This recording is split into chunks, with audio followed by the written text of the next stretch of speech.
Please raise your hands. This question right here.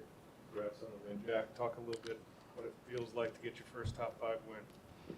Yeah, it feels great.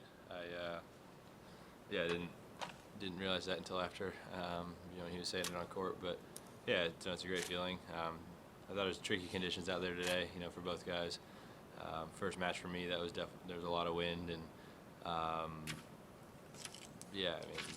for a lot of reasons, tricky match, but I was able to stay solid through most of it, and come out with the win.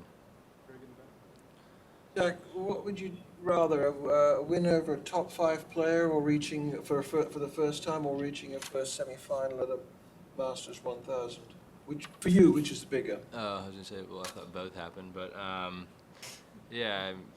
probably first semifinal. I mean, I've made a couple of quarters now, so a top 5 win was hopefully inevitable at one point. I was gonna get that, but to get to my first semi, one of my favorite tournaments of the year. It feels very special. Playing in front of the home crowd is so great here. They really get behind you and support not only me but all the Americans well. And so yeah, just to advance and keep going and be playing another match, feels good. Jack, what kind of challenge has it been? It's 4 3-setters in 4 matches. What does that say about your conditioning, where you're at? Yeah, hopefully it says a lot. Hopefully the doubters in the past can't really say much anymore. So I feel good physically. I actually feel almost stronger as the tournament is going on. I've done the proper recovery and everything I need to after matches, and it's definitely been some pretty hot temperatures this week.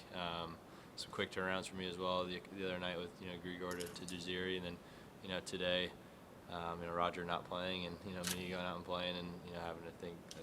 They said I'm second after 11 tomorrow, so keep hopefully keep the press and stuff short and get to the recovery stuff, and get ready for tomorrow. Can you talk a little bit about the numbers weren't great, but serve was giving Kei a lot of trouble. Can you talk about your service game, the strategy? Because he said that was probably what he was doing.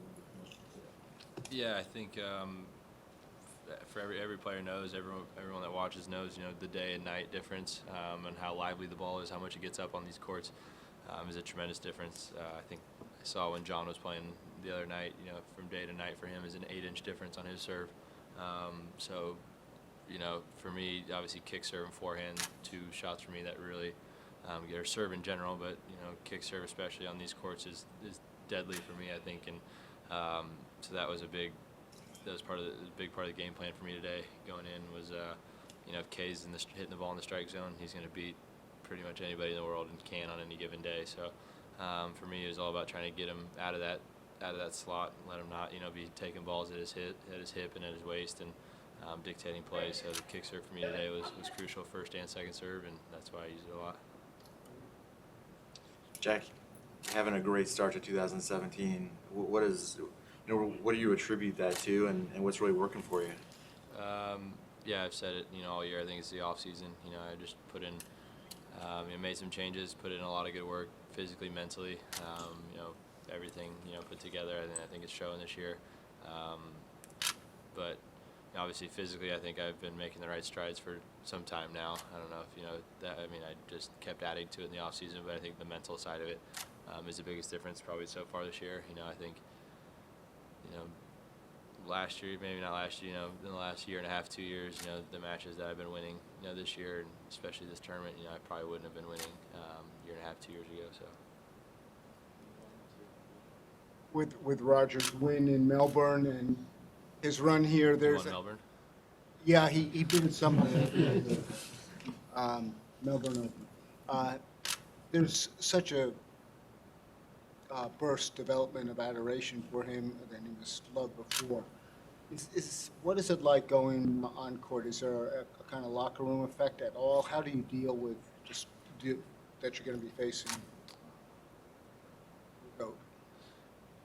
Yeah, he's, in my opinion, the best to ever play. So it'll be definitely a challenge.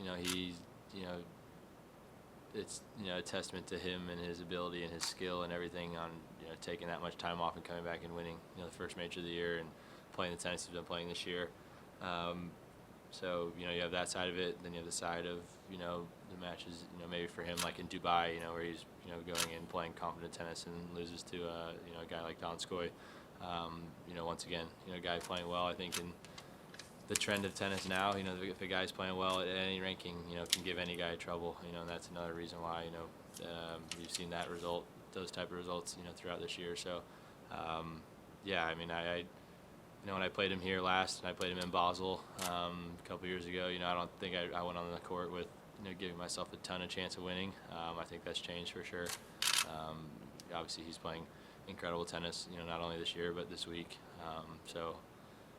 But like I said, on the flip side of that, I am playing confident tennis, as well myself, and I think if I got there and I play, the right tennis and play the right strategy, I think I can give myself a shot for sure.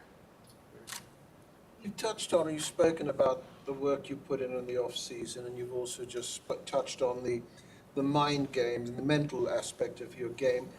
What have you done to improve or develop the mind game for yourself and improve that? And has that been a tough thing to do? Yeah, definitely a tough thing to do, or else everybody would be doing it for sure.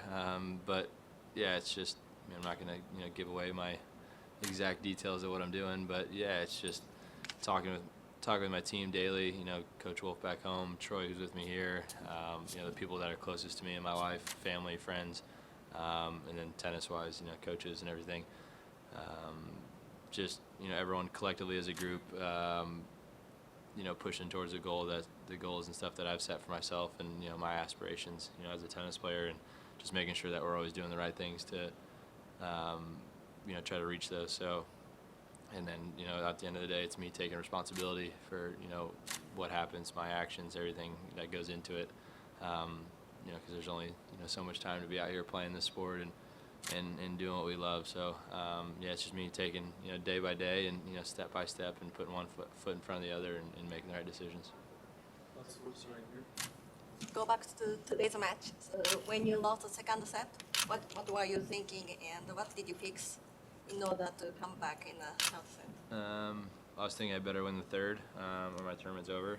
So no, I went into the bathroom,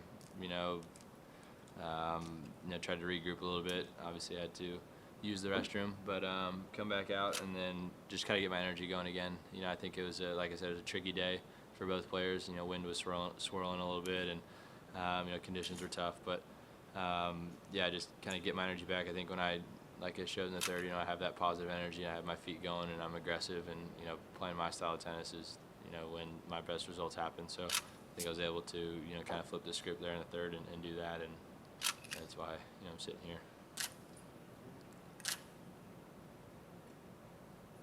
Yeah, Jack, this is obviously an American tournament. There's a great history of Americans playing well here. Is there any difference for you playing in front of kind of an American crowd like this as opposed to any other tournament? Yeah, I mean, anytime an American player can play in front of an American crowd, I can speak for I think everyone. It gives you that much more energy, excitement to get out there for sure. It's kind of like the U.S. Open for me. It's an incredible crowd. The electricity, the atmosphere is insane. I think the fans here are very knowledgeable about tennis, and they know the players well, and I think they really back the Americans very, very well, which it's huge for us. We go and play in other countries, and they're backing their players an insane amount. So it's nice to come here and definitely have that. Let's do it here and here. You were talking about 2015 we played Roger, but that tournament, if I remember right, like a turning point for you, because you also won doubles that year, and forgive me, my memory's sketchy, but I think you had come back from some kind of adversity before that 2015 tournament. Can you talk a little bit about maybe that 2015 tournament? Was that some kind of turning point for you?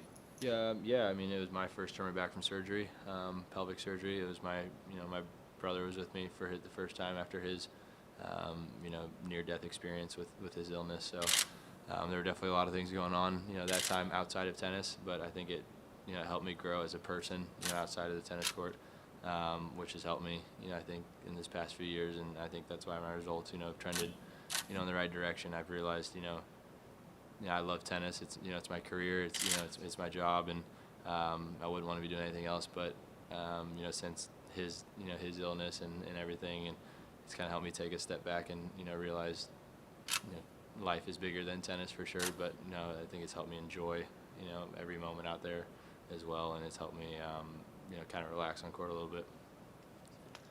If you would, could you talk forehands for a minute?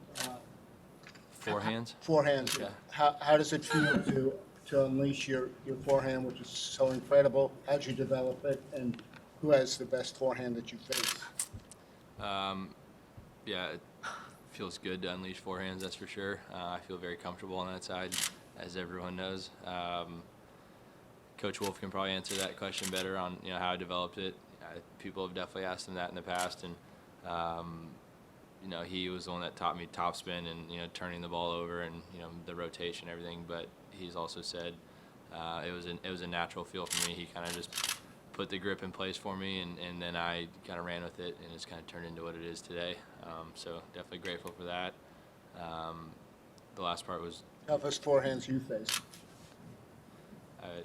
probably Rafa's for sure. I mean, I would say similar to mine in a sense, obviously on the lefty version. So it's a very heavy ball, tough to face. But it's different than you could say Roger, who takes time away, like that, and it's a flatter ball, gets through the court a lot better, or a lot quicker. So there's different forehands out there, but those two are probably up there, but different for sure. Hey guys.